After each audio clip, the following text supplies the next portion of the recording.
turn-based Final Fantasy in 2026. Who would have thought? It's finally happening. Can you believe it? So in a year stacked with amazing releases, Final Fantasy Resonance is the game that has come out on top as my most anticipated. I think a lot of you guys feel the same disbelief as me. I mean, that's probably part of why Resonance is getting so much attention already. I can't believe something like this exists and it's only coming out in a couple of months. So I cannot wait to chat about Final Fantasy Resonance. So before we do that, as always, don't forget to like and subscribe. I'm trying to hit 25K here soon, so I would love for you guys to be a part of that journey. And leave your comments down below. I would love to know your thoughts as well. Are you excited for this game? Are you going to be picking it up? This is a day one purchase for me. I spent the last couple of days reading the developer interviews, watching the IGN previews, and all that other stuff. So all my sources come from that, and it's basically being funneled down into the video you're about to watch. So let's get to it. Final Fantasy Resonance is built on the foundation of a game called Final Fantasy Brave Exvius, which is a mobile RPG that was released back in 2015 and then ran for quite a while before shutting down. But according to the development team, Final Fantasy Resonance is not just a port of that, but it's also not a simple remake either. Resonance takes the story foundation of Brave Exvius's first season and rebuilds everything from the ground up. And even the press material is explicit about this. It's so far from a direct port and has been extensively rebuilt as a full console quality RPG experience. And that distinction becomes even clearer once you hear the developers explain why they made this game at all. Now, if you're a little bit hesitant to buy into the idea of a mobile game coming to console, remember Octopath Traveler 0 and how much buzz that got just before Christmas or around Christmas time? It's insane the amount of hype that game got, and it was well warranted. I didn't play it because I was so busy at that time, but I did have a chance to play the mobile game, the mobile version of Octopath Traveler 0, which was like something about continents, I don't know, whatever. But it was really fun, honestly, and the amount of stuff that was in that game was pretty staggering, and I thought it was an amazing RPG that obviously went on to become a fantastic game that everybody loves on consoles. So if Final Fantasy Resonance follows that same pathway, we are in for a serious treat. Now, in an interview, producer Keisuke Nakashima explains that Final Fantasy Brave Exvius was too good to become unplayable, which is honestly such a great way to frame a project like this. There's this preservation mindset behind Resonance that I think makes the whole thing pretty compelling, rather than treating Brave Exvius as disposable mobile content that had reached the end of its life. The team looked at it and asked whether or not the world, the characters, the ideas deserved a second life somewhere else. I really love that. But there's another layer to this whole thing that really just makes this resonate with me. Resonance. I didn't write that, I promise. And it's from the angle of preservation. Nakashima reveals that he had worked on Brave Exvius previously and had felt frustrated that so many people dismissed it simply because it existed on mobile. He talks about wanting players to experience what he believed made Brave Exvius feel like Final Fantasy, the crystals, the exploration, the airships, party building, but a format that people would actually give a chance. The idea seems to have shaped the entire philosophy of Resonance. And I'm so on board with this because look, probably like you, my screen time is way too high, so let's put down the small screen so we can play this game on the big screen. Makes sense, right? But that's the world we live in. Now, Resonance follows the first major arc of Brave Exvius and keeps that whole core thing intact. The scenario has been heavily reworked for console pacing. Dialogue has been rewritten, side content been redesigned, character motivations expanded, and even parts of narrative structure adjusted to create a more immersive journey. And who knows, we might even get more because there's more content to Brave Exvius. So if this does well, we'll probably see follow-ups too. Now, in the developer preview, Nakashima describes the game as a story built around vengeance, lingering regrets, and the mystery surrounding the crystals that maintain the balance in the world. So even when you mention crystals, it just feels like classic Final Fantasy. And the more details come out, the less this feels like Brave Exvius brought to consoles, and the more it feels like Square asking a really interesting question. If this story had always been designed as a premium Final Fantasy console experience RPG from day one, what would that version have looked like? Well, we're going to find out in just a couple of months, and I'm pretty excited. Now, one of the clearest things you can see is what a lot of Final Fantasy fans have been asking for years, a return to turn-based. Now, what I really like from reading all the previews and articles so far is that this isn't being framed as a nostalgia exercise either, and that's a really good thing.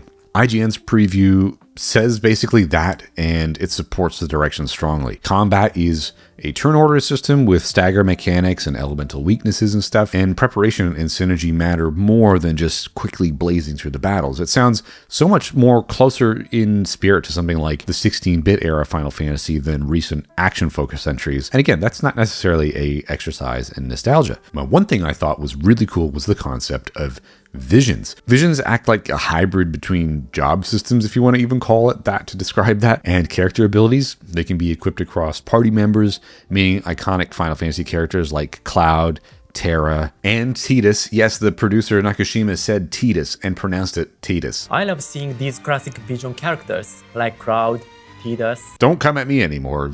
Send your complaints to Square because they've confirmed it yet again. But anyway, these don't exist just as references. They shape combat and party building, and I really love that. But what made me more interested after watching the developer preview, though, is learning that they're found throughout the world and recruited through quests and moments designed to measure resonance and compatibility. I'm sure we'll probably learn a little bit more about that as time goes on, but this makes them feel much more integrated into the structure of the game rather than feel like crossover fan service, which would in fact be a mobile game kind of vibe. It also reframes what Resonance is trying to do. Seeing classic Final Fantasy characters appear in HD 2D is not just like a nostalgic reward. It becomes part of your progression, your discovery, your character build experimentation, and combined with the emphasis on party building with all your characters, the result feels less like a throwback and more like an attempt to modernize the exact parts of classic Final Fantasy that people have spent years saying they miss. Put it this way, you don't see people complaining that there's all these legacy characters in Astrobot. They're celebrated, and Astrobot just happens to be a great game with all these legacy PlayStation characters. I dare say we're going to have the same kind of vibe here, and I'm all here for it. Though, speaking of some nostalgic stuff, I did see that some of the pre-order bonuses are straight out of Final Fantasy 4 and 6, with the airship changing to the Lunar Whale from Final Fantasy 4, and of course the Chocobo turns into a Magic Tech mount from Final Fantasy 6. It's so cool. Now, on the surface, the HD 2D presentation might look familiar thanks to Octopath Traveler and the more recent Dragon Quest remakes, but Resonance is being framed as something more ambitious. The first Final Fantasy to fully adopt that HD 2D style, and it's gorgeous. According to the art director Masahiro Saito, the distinction matters. I mean, he explains that the team did not simply apply an HD 2D thing as like a visual filter, but instead treated it as something that had to be carefully engineered and in a way that the character arts and the 3D environments actually feel like they belong in the same space. In some cases, they even adjusted the pixel art itself depending on lighting and camera angle and environmental density, which speaks on how this feels seamless rather than stylized. So I think it's going to be a little bit prettier than Octopath, to be honest with you. And I mean, you can really even tell just by the previews now. But what stands out from the developer preview is how far they're pushing this beyond a static presentation. Unlike the earlier HD 2D games, and this is probably a little bit more like Star Ocean: The Second Story R, Resonance introduces some more dynamic camera work, and it's going to look beautiful in cutscenes and combat, especially during some large scale moments as well, like summons or airships or whatever. So, you know, it might be a small detail on paper, but this signals something more bigger in intent. This isn't just about like recreating retro visuals. This is about like making something brand new that still feels classic, I guess, and really just feels like old Final Fantasy, but new. I mean, I'm reiterating. I'm tired. I'm sorry. Now, one of the things I'm most excited about in Final Fantasy Resonance is the return of the world map. Man, I love it. It looks so cool. The director Hiroto Furuya explains that including a world map wasn't a nostalgic choice, but it was something essential to how they wanted you as the players to experience this whole game.